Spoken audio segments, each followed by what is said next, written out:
सभी को नमस्कार। मैं Rajwani Singhal, doctor naturopath and yoga expert. आज हम जानेंगे कि हमारे स्वास्थ्य के लिए आहार की क्या भूमिका है।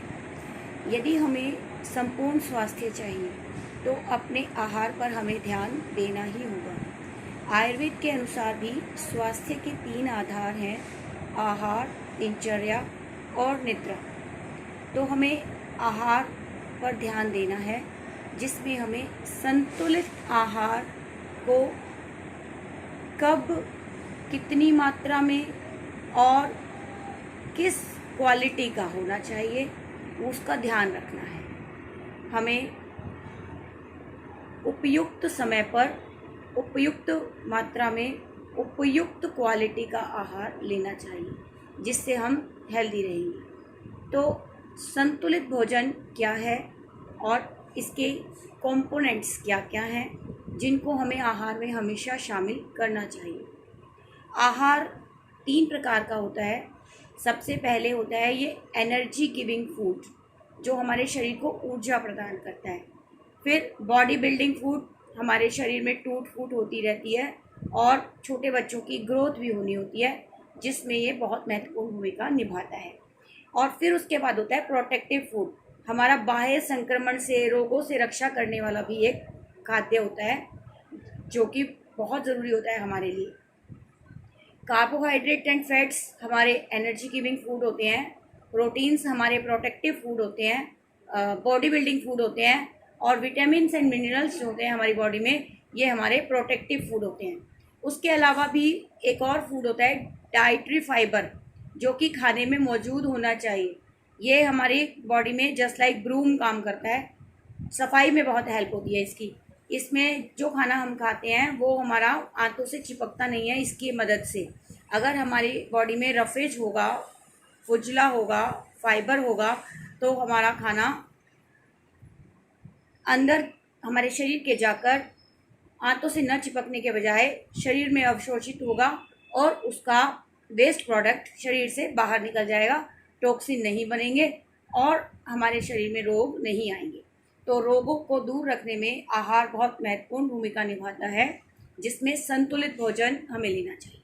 संतुलित भोजन वह है जिसमें समस्त पोषक तत्व, कार्बोहाइड्रेट, प्रोटीन, वसा, विटामिन, वाटर एंड मिनरल्स उचित मात्रा में होते हैं।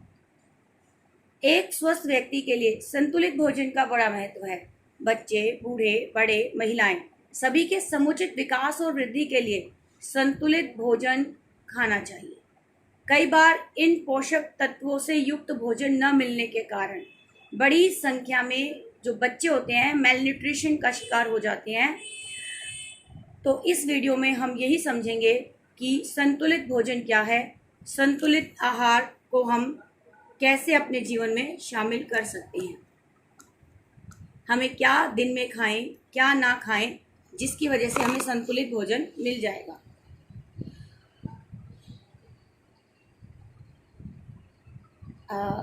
जैसे आपको बात करते हैं हम, क्यों इम्पोर्टेंट है ये हमारे लिए। ये इसका एक एक कंपोनेंट उतना ही इम्पोर्टेंट है, हर कंपोनेंट का अपना रोल है। जैसे कार्बोहाइड्रेट और वसा शरीर को ऊर्जा प्रदान करते हैं। प्रोटीन हमारी सेल्स की ग्रोथ और रिपेयर का काम करता है, इसे हम बिल्डिंग मटेरियल भी कह सकते हैं। खनिज और विटामिन कोशिकाओं और ऊतकों में केमिकल एक्टिविटीज़ करते हैं, जैसे इस एक्सक्रीशन और ट्रांसपोर्टेशन में हमारा वाटर बहुत अहम भूमिका निभाता है, क्योंकि ब्लड के थ्रू ही हमारे बॉडी में ट्रांसपोर्टेशन होता है विटामिन्स, मिनरल्स, न्यूट्रिएंट्स का। और रफेज की भी क्यों बहुत ज़रूरत होती है। अभी मैंने आपको बताया कि रफेज होने से हमारे शरीर में जो वेस्ट प्रोडक्ट होता है वो आंतों में चिपकता नहीं है, ठीक है, कब्ज नहीं होती हमारे लिए, ठीक है। कार्बोहाइड्रेट हमारे शरीर के लिए ऊर्जा का मुख्य स्रोत है। ये मतलब समृद्ध नहीं है इतना, फिर भी ऊर्जा इससे बहुत मिलती है। कार्बोहाइड्रेट हमारे आहार में कुल भोजन ऊर्जा का 60 to 80% अंश प्रदान करता है। जब हम फल, सब्जियां, अन्य वनस्पति पदार्थ खाते हैं, 80% हमारी बॉडी को एल्कलाइन फूड चाहिए, 20% हमारी बॉडी को एसिडिक फूड चाहिए। लेकिन हमारी बॉडी को हम देते हैं 80% एसिडिक और 20% एल्कलाइन। तो हमें जितना मात्रा में हो सके उतना हमें एल्कलाइन फूड अधिक लेना चाहिए, और एल्कलाइन की मात्रा अधिक हमारी कच्चे भोज्य पदार्थों में रहती है, रॉ डाइट में। ये पकाने पर अधिकतर विटामिन, मिनरल्स, न्यूट्रिएंट्स इसके जल जाते हैं, तो इसीलिए भोजन एसिडिक बन जाता है। अब कार्बोहाइड्रेट एक ऐसा खाद्य पदार्थ है जिसके अभाव में हमारे शरीर में आलस्य, निष्क्रियता और उत्साहहीनता आ जाती है, और कार्बोहाइड्रेट की अधिकता से हमारे शरीर में मोटापा आ जाता है। श्वास नली, हमारा स्टमक, इंटेस्टाइन, हार्ट और हमारे यूट्रस पर विजातीय द्रव्य इकट्ठा होने लग जाते हैं, जिससे डिफरेंट टाइप्स की डिसीज उत्पन्न होती है। कार्बोहाइड्रेट के 2 टाइप होते हैं। कौन कौन से होते हैं देखिए, एक तो स्टार्च होता है, दूसरा शुगर होता है।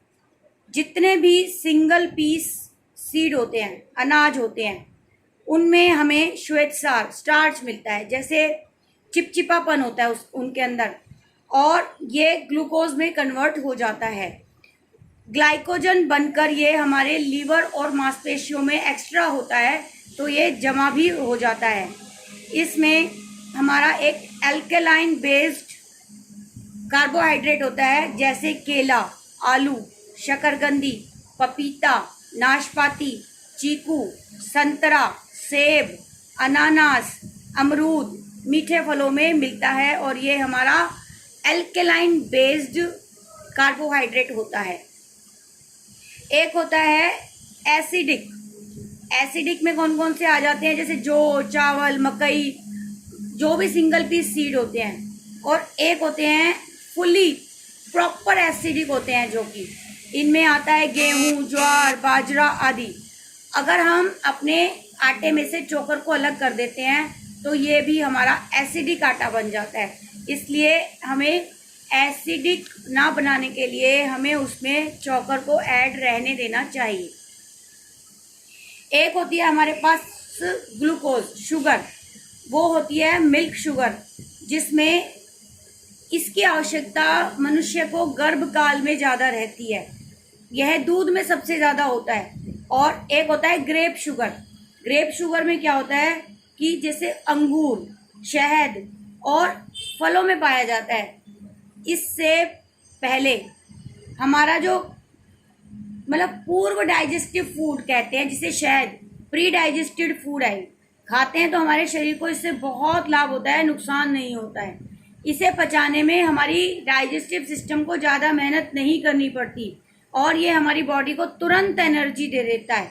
शहद और किशमिश का पानी, यदि किसी का ग्लूकोज लेवल लो हो जाता है तो उसे हम शहद और किशमिश का पानी दें घोलकर, तो बहुत जल्दी उसकी बॉडी में शुगर इंक्रीज भी होता है और हार्मफुल भी नहीं होता है। फिर एक होता है हमारा फ्रूट शुगर, जिसे हम फ्रुक्टोज कहते हैं। ये सभी प्रकार के मीठे फलों में पाया जाता है। पौधे के रस में ग्लूकोज के साथ पाई जाती है ये। जैसे फल पकने पर ये फ्रुक्टोज में बदल जाती है इनकी ग्लूकोज, और पके हुए फल खाने चाहिए हमेशा, हमें कच्चे फल नहीं खाने चाहिए। डायबिटीज़ के रोगियों को हमें, जैसे ग्लूकोज बहुत सारी चीज़ों में पाया जाता है, जैसे गेहूँ, चावल, जितने भी सिंगल पीस सीड होते हैं उनमें, इनके स्थान पर यदि वह मीठे फल खाता है तो उसे नुकसान नहीं होगा, क्योंकि शुगर डायबिटीज़ के रोगी को नुकसान करती है। लेकिन अनाज की शुगर से बेस्ट है फलों की शुगर, वह कम से कम फलों को खा सकता है। उसके बाद आता है हमारा एक मिलेट शुगर, जो कि अनाज की शुगर होती है। यह जो हम नित्य रोज गेहूं खाते हैं, चावल खाते हैं, मकई खाते हैं, ये हमारे इन चीज़ों में शुगर पाई जाती है। और इसके अतिरिक्त इनमें कैल्शियम, आयरन, विटामिन भी मिलते हैं, और इन्हें हम छोड़ भी नहीं सकते, लेकिन हम इन्हें अगर चोकर समेत आटा खाएंगे या मिलेट्स ज़्यादा से ज़्यादा ऐड करके हमें गेहूं में, जैसे गेहूं, जौ, चना, मकई, ज्वार, बाजरा, रागी, इन सबको, सोयाबीन, इन सबको मिलाकर मौसम के अनुसार खाएंगे तो मल्टीग्रेन आटा हो गया ये, तो हमें शुगर लेवल डाउन रहेगा, हमारी बॉडी के लिए भी अच्छा है, एनर्जी तो मिलेगी मिलेगी, हमारी बॉडी को अन्य खनिज तत्व भी मिलेंगे जिससे हमारा शरीर स्वस्थ और सशक्त बनेगा। फिर एक होता है गन्ने की शुगर। गन्ने की शुगर कार्बोहाइड्रेट गन्ने के रूप में भी हम लेते हैं। इसमें चीनी जो जितनी सफ़ेद किया जाता है, अगर हम इसका गुड़ लेते हैं तो फायदेमंद है। अगर हम इसको प्यूरिफाइड कर करके चीनी, सफ़ेद चीनी बना देते हैं तो वो जहर हो जाता है, वो एसिडिक होती है, हमारी बॉडी से कैल्शियम निकालने का काम करती है। ये इसके उपयोगी तत्व, गन्ने की शुगर, गन्ना सीधा चूसो बहुत बढ़िया है, गन्ने का थोड़ा गुड़ टाइप कच्चा गुड़ बना लो और बढ़िया है, लेकिन उसका गुड़ बना के ले सकते हैं, शक्कर ले सकते हैं उसकी, हमें चीनी नहीं बनानी, सफ़ेद नहीं करना, उससे उसके पोषक तत्वों को निकालना नहीं है। चीनी को पचाने और उसके नष्ट हुए तत्वों की क्षतिपूर्ति के लिए पाचन प्रणाली में शरीर से कैल्शियम और लोहा ले लेती है ये शुगर, जो चीनी की शुगर होती है। हमारे शरीर में कैल्शियम की कमी का कारण चीनी का इंटेक है, इसलिए हमें चीनी को नहीं लेना चाहिए। अब ये हम क्वेश्चन उठता है कि हम चीनी के बदले क्या खाएं। इसका नेचुरल सा उत्तर है कि आप गन्ना, गुड़, खजूर, किशमिश, केला, अंजीर, आम, मीठे फल जो सीजनल हो, रीजनल हो, वो हम खा सकते हैं। एक सामान्य व्यक्ति को 200 से 250 ग्राम कार्बोहाइड्रेट की ज़रूरत होती है। फिर इसके बाद आता है हमारा चिकनाई, फैट। कार्बोहाइड्रेट की तरह चिकनाई भी हमें गर्मी प्रदान करती है, शक्ति देने का काम करती है, शरीर को चिकना बनाने और हमारी हड्डियों की स्ट्रेंथ बढ़ाने का काम करती है। बिना ग्लूकोज के चिकनाई ऑक्सीडेंट नहीं होती, सिर्फ ये सुलगती रहती है, जिससे थकान की अनुभूति होती है। चिकनाई पचाने के लिए लीवर, पैंक्रियाज और छोटी आंत को स्वस्थ रखने के लिए खुले में गहरी श्वास लेना बहुत ज़रूरी है, इसलिए डीप ब्रीदिंग बहुत ज़रूरी है। जब हम डीप ब्रेथ करते हैं तो हमारे शरीर का फैट भी बर्न होता है। इसकी अधिकता से अनेक रोग हो जाते हैं। इसकी कमी से शरीर दूसरे खाद्य पदार्थों से पूरी कर लेता है, लेकिन भोजन में चिकनाई को ऑक्सीडेंट करने के लिए हमारे शरीर में फैट आयोडीन का होना बहुत जरूरी है। आयोडीन हमें थायराइड ग्लैंड से मिलता है। अगर थायराइड ग्लैंड आयोडीन हार्मोन नहीं बनाता, आयोडीन केमिकल नहीं बनता वहाँ से, तो जैसे आप समझो कि हमारे शरीर में थायराइड ग्लैंड होती है जिससे थायरोक्सिन हार्मोन बनता है जो कि आयोडीन की कमी को पूरा करता है। अगर हमारे शरीर में आयोडीन की कमी हो जाती है तो हमें थायराइड ग्लैंड से निकलने वाले हार्मोन की गड़बड़ी के कारण थायराइड हो जाता है, कम या ज़्यादा हार्मोन निकलता है, तो उसे थायरोक्सिन हार्मोन आयोडीन पूरी करता है और गॉइटर भी हो जाता है। हमारे को वीकनेस फील होती है, हमारे शरीर में चिकनाई की कमी हो जाती है, तो हमारी स्किन बहुत रूखी, बाल झड़ने शुरू हो जाते हैं, ये सब फैट की कमी से होता है। चिकनाई एक तो वनस्पति जन्य होती है, प्लांट बेस्ड, और एक एनिमल बेस्ड होती है। प्लांट बेस्ड में हमारे पास आते हैं तेल, तिल, सरसों, जैतून, सूर्यमुखी, मूंगफली, अलसी और काष्ठज मेवे जैसे नारियल, बादाम, अखरोट, काजू, पिस्ता, चिरौंजी, चिलगोजी में हमें प्लांट बेस्ड फैट मिलती है। और एनिमल बेस्ड फैट किस में मिलती है? दूध, दूध से बने खाद्य पदार्थ जिसमें बकरी का दूध बेस्ट है, गाय के दूध में सेकेंडरी और भैंस के दूध में थर्ड कैटेगरी का फैट पाया जाता है। उसके बाद हमें चाहिए विटामिन। विटामिन हमारा सूक्ष्म तत्व है, हमारी जीवनी शक्ति को उन्नत करता है और हमारे शरीर में स्ट्रेंथ को बनाए रखता है, रोग प्रतिरोधक शक्ति प्रदान करता है। ये कई भागों में होता है, जैसे vitamin A, B, C, D, E, K, U, बहुत अच्छे विटामिन ये सारे हैं। विटामिन ए सुंदर त्वचा, चमकीली आंखें, संक्रामक रोग प्रतिरोधक शक्ति हमें विटामिन ए से मिलती है। छूत के रोगों से बचाता है। इसके अभाव में भूख बंद हो जाती है, कमजोरी आती है, आंख, कान और त्वचा के रोग हो जाते हैं और जीवाणुओं के संक्रमण का डर रहता है। विटामिन ए ये वसा में घुलनशील विटामिन है, हमारे शरीर में देर तक रह सकता है, ये स्टोर रहता है विटामिन ए। और इसकी कमी से रतौंधी नाम का रोग हो जाता है, नाइट ब्लाइंडनेस होती है। यह कहाँ कहाँ मिलता है? यह पूर्ण दूध में, मक्खन में, पनीर में, सारे प्रकार के पीले रंग के फलों में, सब्जियों में, गाजर, पत्ता गोभी, नाशपाती, हरी मिर्च, खजूर, अनानास, खरबूजा, केला, शकरकंदी, खुबानी, पपीता, आम और हल्दी में, हर प्रकार की पत्तेदार सब्जियों में पाया जाता है। विटामिन ए बहुत ही लाभकारी विटामिन है। फिर उसके बाद आता है विटामिन बी। इसका हमारे आहार में उतना ही महत्व है जितना शरीर में नर्वस सिस्टम का। इस विटामिन के बहुत सारे सदस्य हैं, जैसे विटामिन बी 1, 2, 3, 5, 6, 9, 12 बहुत ही महत्वपूर्ण रोल प्ले करते हैं ये हमारे शरीर में। यह हमारे सभी संपूर्ण अनकन अंकुरित अनाज में मिलता है। अनाज, शर्करा, जितनी भी ग्लूकोज होती है उनमें मिलता है। नमक की भांति पानी में घुल जाता है ये, और ये हमारे शरीर में स्टोर नहीं रहता, इसलिए डेली हमें इसे इंटेक करना बहुत ज़रूरी है।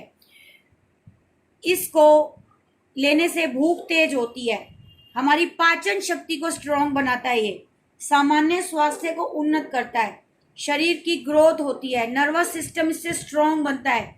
और इसकी कमी से पाचन क्रिया में गड़बड़ी होती है। एंडोक्राइन ग्लैंड्स जितने भी होते हैं उन ग्लैंड्स की ये गड़बड़ी को, इनके हार्मोन्स को बैलेंस करने का काम करता है। और पैंक्रियाज हो गया, लीवर हो गया, थायराइड ग्लैंड हो गया, इनसे हमारे शरीर के जितने भी हार्मोन्स निकलने होते हैं पोषक वाले, वो इनसे बैलेंस होते हैं। इसकी कमी में बेरी बेरी रोग हो जाता है, जिसमें हमारे पैर सूज जाते हैं और नर्वस नाड़ियों की वीकनेस इससे दूर होती है। ये पूर्ण अनकन, दूध, सब्जी, चोकर, दाल, सब्जी, फल सब्जियों में, अंकुरित गेहूं में, हरी मटर में, शलगम में और सूरजमुखी के बीजों में, शहद में पाया जाता है। इसके खाने को पकाने से विटामिन बी का अधिकतर हिस्सा नष्ट हो जाता है, इसलिए इसके लिए हमें कच्चा अनाज मतलब भिगोकर अनाज को और फल सब्जियों को लेना डेली बहुत ज़रूरी है। 1 गिलास वेजिटेबल जूस और 1 प्लेट भर के सलाद, 1 प्लेट भर के फ्रूट खाना, 1 कटोरी स्प्राउट्स खाना बहुत ज़रूरी है विटामिन बी की कमी के लिए। विटामिन सी बहुत ही लाभकारी विटामिन सी है, हमारे शरीर में रोग प्रतिरोधक शक्ति को बढ़ाता है और रेसिस्टेंस पावर, रोगों से लड़ने की शक्ति को बनाए रखता है। जीवन के लिए अनिवार्य विटामिन है यह। इसकी कमी से हमारे को पायरिया, स्कर्वी, दांतों के रोग ठीक हो जाते हैं। त्वचा की बीमारियां भी विटामिन सी की कमी से हो जाती हैं। इसकी अभाव में हमें बताया मैंने, जैसे मसूड़े कमज़ोर हो जाते हैं, रक्तचाप और रक्तस्राव होने लगता है। ये सभी खट्टे फलों में पाया जाता है, जैसे संतरा, नींबू, नारंगी, अमरूद, टमाटर, ताजी हरी सब्जी, स्ट्रॉबेरी, रस भरी अनानास, पपीता, अजवाइन, पत्ता गोभी, मुनक्का, हरी सरसों, अंकुरितन और आंवला तो विटामिन सी का प्रचुर भंडार है। विटामिन डी शरीर में कैल्शियम के संतुलन को ठीक रखता है, अन्य प्राकृतिक खाद्य तथा लवण के समीकरण में सहायक होता है। शरीर में सुंदरता, आकृति में संतुलन, दांतों में सफेदी, मजबूती, सीने में चौड़ाई, हाथ पैरों की सुंदरता आदि की रचना में इसका बहुत महत्वपूर्ण स्थान है। दांत और शरीर की अन्य हड्डियों के स्वास्थ्य पर इसका ये निर्भर करता है। अगर हमारी बॉडी में विटामिन डी होगा तभी कैल्शियम एब्जॉर्ब अच्छे से होगा, नहीं तो कैल्शियम की अधिकता या कमी हो जाती है। इसकी कमी से रिकेट्स नाम की प्रॉब्लम हो जाती है। विटामिन डी के अभाव में हमारे को इन्फेक्शियस डिसीज ज़्यादा हो जाती है, मांसपेशियों की वीकनेस हो जाती है, हमारी नर्वस सिस्टम की वीकनेस होती है, हड्डियां कमजोर हो जाती हैं, रोग प्रतिरोधक शक्ति कम हो जाती है। और यह दूध धूप में पाया जाता है। इसके लिए 20 मिनट कम से कम हम रोज धूप में जरूर बैठें। धूप में पकने वाले जितने भी मेवे हैं, जैसे बादाम, गोजा, अखरोट, सूर्यमुखी के बीज, सब में पर्याप्त मात्रा में पाया जाता है। अब हम बात करते हैं विटामिन ई की। विटामिन ई संपूर्ण अन्नकण, दूध, सब्जी, फल, काष्ठज फल, जैसे अभी आपने सुना काष्ठज मेवे कौन से होते हैं, हमारे काजू, बादाम, अखरोट, तिलगोजे, इन सब में अधिकता से मिलता है। विटामिन ई अंकुरित अन्न कण में सबसे ज्यादा पाया जाता है। गेहूं को यदि हम अंकुरित करके खाते हैं तो विटामिन ई बहुत ज्यादा मिलता है हमें। संतानोत्पत्ति की क्षमता के लिए विटामिन ई बहुत जरूरी है। हमारे नेचुरल ग्रोथ एंड डेवलपमेंट के लिए भी विटामिन ई की बहुत आवश्यकता होती है। पिट्यूटरी ग्लैंड की क्रिया के लिए भी बहुत आवश्यक है। अगर हमारी बॉडी में आयरन है लेकिन एब्जॉर्प्शन के लिए विटामिन ई बहुत ज़रूरी है। यह ऊंचे तापक्रम पर नष्ट भी हो जाता है, इसलिए हमको कभी भी अन्न कण को पकाना नहीं चाहिए। अगर हमने स्प्राउट्स को पका दिया तो हमारा विटामिन ई उसमें से ख़त्म हो जाएगा। ये एनीमिया को रोकता है, हमारी बॉडी में ब्लड को काफ़ी हद तक पूरा करने का काम करता है, क्योंकि लोहे को एब्जॉर्ब कर लेता है ये हमारी बॉडी के। इसमें हमारे इसकी जो कमी होती है, नर में हमारे शुक्राणु, स्पर्म की कम क्वालिटी और क्वांटिटी दोनों कम हो जाती है। फीमेल्स में हमारा जो ओवरी में अंडाणु बनता है, वो ओव्यूम बनता है, उसकी क्वालिटी और क्वांटिटी भी कम हो जाती है, जिससे रिप्रोडक्टिव सिस्टम वीक हो जाता है। विटामिन एफ भी होता है। यह त्वचा, स्नायु संस्थान, एंडोक्राइन ग्लैंड्स और प्रोस्टेट ग्लैंड के लिए बहुत ही अच्छा हार्मोन है, और इसके अभाव में हमारे शरीर में हार्मोन्स का इम्बैलेंस हो जाता है। यह कहाँ पाया जाता है? यह बीजों में, अपक्व अलसी में और अनरिफाइंड तेलों में पाया जाता है। विटामिन के क्लॉटिंग के लिए बहुत जिम्मेदार है ये। अगर हमारे शरीर में विटामिन के की कमी हो जाती है तो रक्त स्राव अधिक होने लगता है, रक्त का धक्का नहीं बनता है, रक्त नहीं जमता है। तो ये कहाँ पाया जाता है? विटामिन के हरी सब्जी में, मूंगफली में, गाजर की चोटी में, चावल के कणों में, सोयाबीन के तेल में, और हरी दूध तो इसका विशेष भंडार है। विटामिन पी होता है। विटामिन पी हमारी जो वेसल्स होती हैं, रक्त वाहिनियाँ होती हैं, उनकी हेल्थ के लिए बहुत ज़रूरी होता है। इसमें जो एक फ्लेक्सिबिलिटी होती है, इसके अंदर ब्लड सर्कुलेशन के लिए बहुत लाभकारी है विटामिन पी।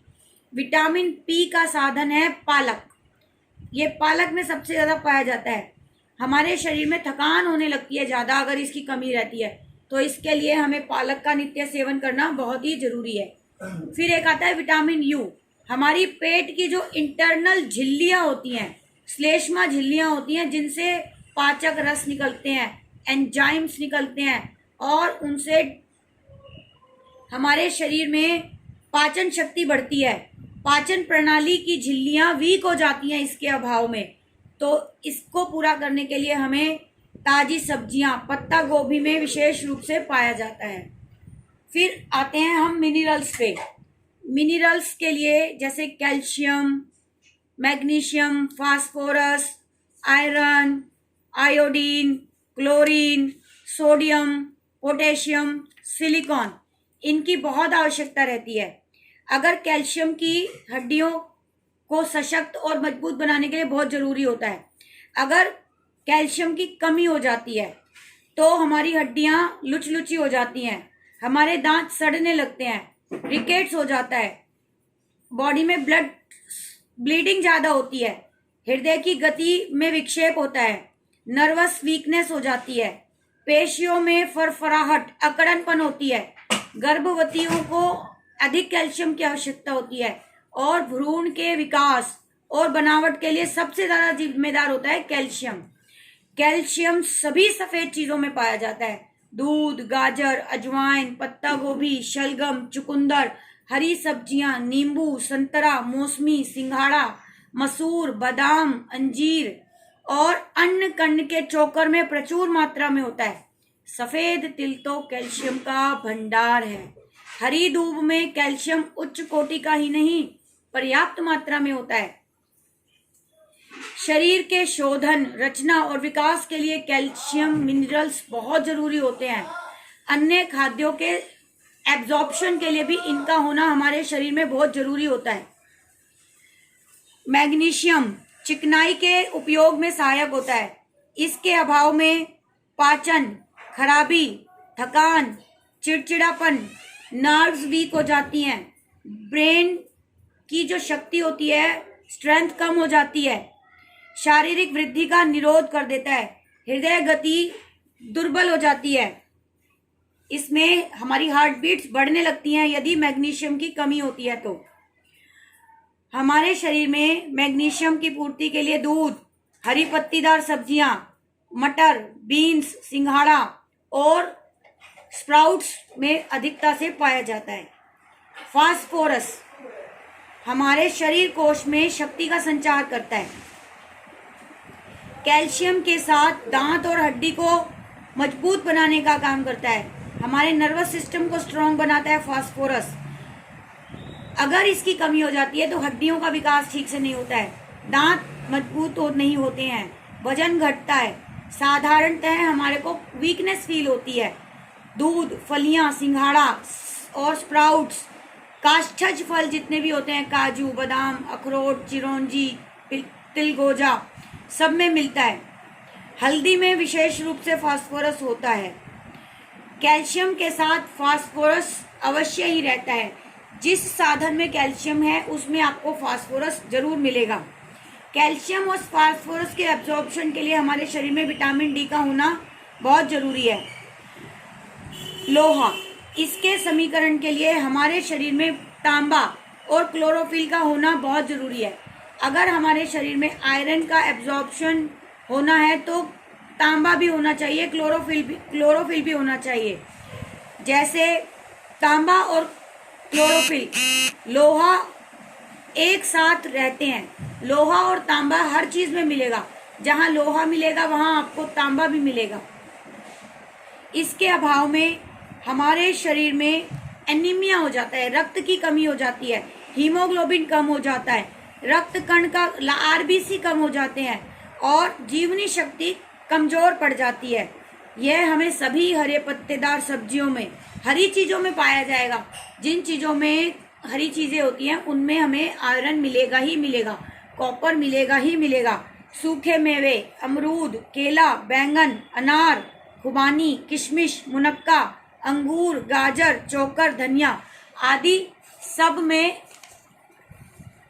आयरन पाया जाता है।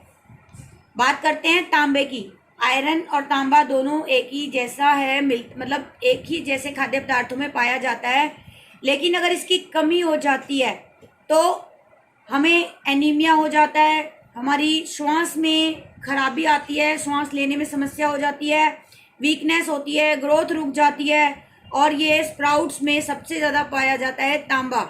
और जितनी भी हरी चीज़ें होती हैं उनमें लोहे के साथ साथ हमें तांबा भी मिलता है। हमारे शरीर के हीमोग्लोबिन के विकास के लिए बहुत ही हेल्पफुल है कॉपर। इसलिए कॉपर वेसल में पानी रखकर सारी रात छोड़ दो, अगर हम सुबह पीते हैं तो हमें आयरन और कॉपर की दोनों की कमी भी पूरी हो जाती है। इसके बाद आता है आयोडीन। यह हमारी थायराइड ग्लैंड को स्वस्थ रखता है। शरीर की समस्त क्रियाएं हमारी थायराइड ग्लैंड से प्रभावित होती हैं। यह हमारी मेमोरी पावर को स्ट्रॉन्ग करता है, बुद्धि को तेज करता है और हमारे को मोटापे से बचाता है। चिकनाई और प्रोटीन को एब्जॉर्ब करने का काम आयोडीन करता है।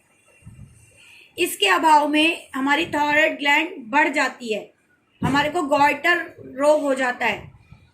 गले की जरा सी भी सूजन हो तो हमें ध्यान देना चाहिए, हमारी थायराइड ग्लैंड इफेक्ट में आ रही है। उसको हमें इफेक्ट करने वाले कुछ क्रियाएं, जैसे हमें उज्जाई प्राणायाम, भुजंगासन, शलभासन सर्वांगासन, कुछ आसन क्रियाएं, हमारी गर्दन विकासक क्रियाएं होती हैं, उनको करना चाहिए। इसके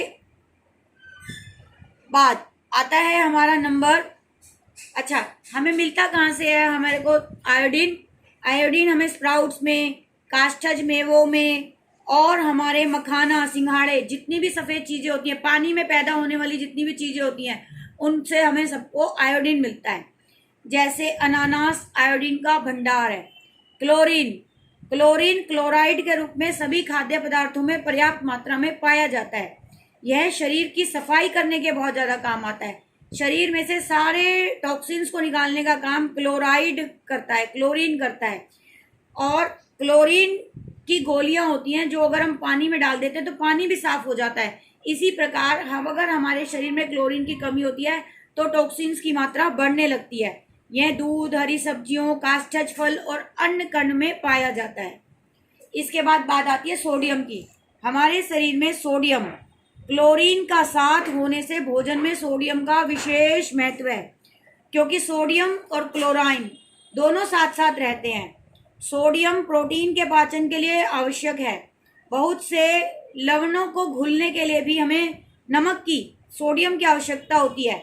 इसकी कमी से हमारी पाचन प्रणाली की खराबी होती है, वजन घटता है, नर्व्स में वीकनेस आती है। नमक की भूख, साधारण कमजोरी, पानी की हीनता को रुकावता है ये। और सोडियम की यदि हमारे शरीर में अधिकता हो जाती है तो हमारी बॉडी में वाटर रिटेंशन बढ़ जाता है। यदि हमारे शरीर में नमक की कमी हो जाती है तो हमारे शरीर की त्वचा बिल्कुल सूखी सूखी, रूखी रूखी हो जाती है। पानी की कमी हो जाती है हमारे शरीर में। जैसे अगर हम नमक ज़्यादा खाते हैं तो हमें पानी ज़्यादा चाहिए, और अगर हम नमक नहीं खाते हैं, नमक बहुत कम खाते हैं, वैसे तो शरीर पूरा कर लेता है, लेकिन थोड़ा पानी हमें फिर प्यास कम लगती है, हम पानी नहीं पीते हैं। इसका साधन है हरी सब्जियां, पत्तेदार सब्जियां, पालक, मूली, चना, शलगम, छिलके समेत फल, संपूर्ण अन्नकण, छिलका समेत दालों में पाया जाता है। पोटेशियम, लीवर और मांसपेशियों में ग्लाइकोजन बनाने में इसका बहुत बड़ा महत्व है। हम जो खाना खाते हैं, ग्लूकोज ग्लाइकोजन के रूप में हमारी लीवर में, हमारी मांसपेशियों में जमता है, लेकिन अगर हमारी बॉडी में पोटेशियम नहीं होगा तो हमारी बॉडी में ग्लाइकोजन भी नहीं बनेगा और हमारा ब्लड शुगर लेवल बढ़ जाएगा। हमारी जो पोटेशियम है हमारी बॉडी में फ्लेक्सिबिलिटी लाने का काम करता है। अगर हमारी बॉडी स्टिफ रहेगी तो हमारे शरीर में अनेकों रोग आते हैं। इससे हमारे शरीर में एसिड भी कंट्रोल में रहता है। हमारा ब्रेन, हमारी आरबीसीज के लिए बहुत लाभकारी है पोटेशियम। हमारे नर्वस सिस्टम को स्ट्रॉन्ग बनाता है। हमारे शरीर में मौजूद टॉक्सिन्स को घोल कर बाहर निकालने का काम पोटेशियम करता है।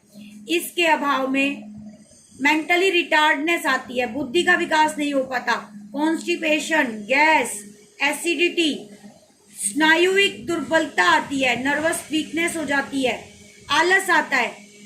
कहाँ पाया जाता है इसको देखेंगे। ये सभी हरे पत्तेदार सब्जियों में, तरबूज में, सफेद पेठे में, ककड़ी में, पत्ता गोभी में, लौकी में, खीरे में पाया जाता है। इस सब्जियों में फास्फोरस जुड़ा रहता है। जैसे सिलिकॉन है, सिलिकॉन को हम कहाँ ढूंढेंगे? सिलिकॉन के साथ फास्फोरस अवश्य मिलेगा। और त्वचा और तंतुओं को, हमारे टेंडेंस को लचीला बनाने का काम करता है। बालों को काला रखने में सिलिकॉन सबसे ज़्यादा महत्वपूर्ण काम करता है। यह छोटी आंत की शोषण शक्ति को, एब्जॉर्प्शन पावर को बढ़ा देता है। अगर ये नहीं होगा तो हमारा विकास रुक जाएगा, बाल सफ़ेद होने लगते हैं। स्प्राउट्स में, हरी सब्जियों में, फलों में, विशेषतः आंवले में सिलिकॉन पाया जाता है। इसके बाद आती है सबसे बढ़िया चीज़ है roughage. Dietary fibre are undigested food which helps to get rid of undigested food. Waste product को बाहर निकालने के लिए डाइटरी फाइबर, फुजला, रफेज बहुत जरूरी है। यह पाचन प्रणाली में झाड़ू का काम करता है। इसके बिना आंतों की सफाई कठिन है। इसका भोजन में होना बहुत जरूरी है। इसके अभाव में कॉन्स्टिपेशन हो जाती है, जो सभी रोगों का मूल कारण है। हर प्रकार के फल, सब्जी, अन्न वनस्पति में पाया जाता है। यह प्राय खाद्य पदार्थों के ऊपरी भाग तथा बीजों में रहता है। इसलिए चोकर समेत आटा, छिलके समेत दाल, फलों में नाशपाती, अमरूद, सेब इत्यादि भी छिलके समेत खानी चाहिए। इसबगोल की भूसी, अंजीर, बेल, मुनक्का, गूलर, किशमिश में पर्याप्त मात्रा में मिलता है। आइए समझें वाटर की क्या भूमिका है संतुलित आहार में। हमारे शरीर के वजन का 70% पानी से बना है। शरीर को 1 से 7 लीटर पानी की आवश्यकता होती है, जो हमारी वर्क प्रोसेस, तापमान, ह्यूमिडिटी और अन्य स्थितियों के ऊपर निर्भर करती है। एवरेज 8 से 10 गिलास पानी की आवश्यकता रहती है। लगभग 20% पानी हमें भोजन से मिल जाता है। शेष हमें पानी पीने से या रसाहार से प्राप्त होता है। इसीलिए हफ्ते में 1 दिन हमें रसाहार, जलोपवास अवश्य करना चाहिए। जब भी भूख लगे, जब भी आपको प्यास लगे, कुछ नहीं खाना, आपको सिर्फ पानी पीना है। पानी शरीर से बाहर निकालने का काम करता है, बॉडी में ट्रांसपोर्टेशन का काम करता है और हमारे शरीर से पसीने के रूप में टॉक्सिन्स को बाहर निकालने का काम पानी के द्वारा होता है। पानी हमेशा शुद्ध, ताजा और शरीर तापमान का ही पीना चाहिए।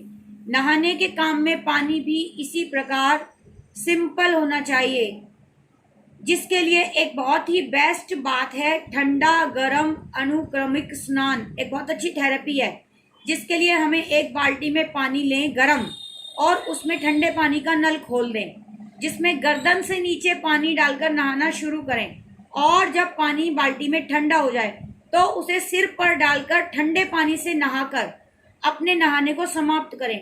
फिर बाद में सूखे कपड़े से शरीर को अच्छे से पोंछकर कपड़े पहन लें और कुछ अपना हल्का सूक्ष्म व्यायाम या आसन आदि करें। बहुत ही शरीर में ब्लड सर्कुलेशन के लिए लाभकारी है ये ठंडा गरम अनुक्रमिक स्नान। पानी के बदले आजकल लोग चाय, कॉफी, सफेद चीनी का शरबत और अननेचुरल रासायनिक पेय आते हैं, जिसको पीते हैं। लोग सोचते हैं पानी की कमी पूरी हो जाएगी, लेकिन इससे हमारे शरीर को हानि ही होती है। हमारे शरीर में से कैल्शियम की कमी होती है, बॉडी एसिडिक होती चली जाती है और हमारे शरीर में अनेकों रोग आ जाते हैं। एल्कलाइन की मात्रा कम, एसिडिक बॉडी ज़्यादा, तो रोगी हो जाता है शरीर। जिसके पानी के स्थान पे हम रसाहार भी ले सकते हैं, फलों का रस, सब्जियों का रस, और जिसमें आता है हमारा एक और आता है क्या बोलते हैं उसको हम, हरे पत्ते होते हैं, सूखे जौ को उगाते हैं, तो हम हमारा मैं नाम भूल रही हूँ उसका, मेरे को दिमाग में नहीं आ रहा है। हरे जौ के पत्तों का रस निकलता है, जो उसको हम उगाते हैं, अन्न उगाते हैं। तो व्हीट ग्रास का जो रस होता है उसको हम लें तो बहुत बढ़िया है। और गोधन अर्क, सुबह सुबह 1 चम्मच गोधन अर्क जो स्वमूत्र चिकित्सा प्रणाली में आता है, ये भी हमारे पानी का ही काम करता है। स्वमूत्र चिकित्सा में आता है अपना यूरिन या गोधन अर्क 1 चम्मच हमें 1 गिलास पानी में डाइल्यूट करके पिए तो सबसे बढ़िया है। ये हमारा बैलेंस डाइट का था। इसमें हमारे को हमने इसमें जाना अपने calcium, magnesium, iron, phosphorus, potassium, sodium, copper, chlorine, silicon और आयोडीन को। कंपोनेंट्स में हमने जाना protein, fibre, carbohydrate, fat, minerals, vitamins, इन सबको हमने आज के इस वीडियो में पसंद किया, जाना। जानकारी यदि आपको अच्छी लगी हो, पसंद आई हो, तो वीडियो को लाइक, सब्सक्राइब, शेयर करें। आपको बहुत बहुत धन्यवाद। अगर आपको कुछ और भी जानना है, समझना है, तो इसके लिए मुझे कॉल करें। डिस्क्रिप्शन में मेरा फ़ोन नंबर दिया हुआ है और हमारी नित्य प्रति शाम को 5 से 6 online free of cost yoga class चलती है, जिसको अटेंड कर आप अपने शरीर को स्वस्थ और सशक्त बना सकते हैं। आज के लिए इतना ही। बहुत ही धन्यवाद आपका आज के वीडियो को सुनने के लिए। अगले वीडियो में हम नई जानकारी के साथ फिर मिलेंगे। धन्यवाद।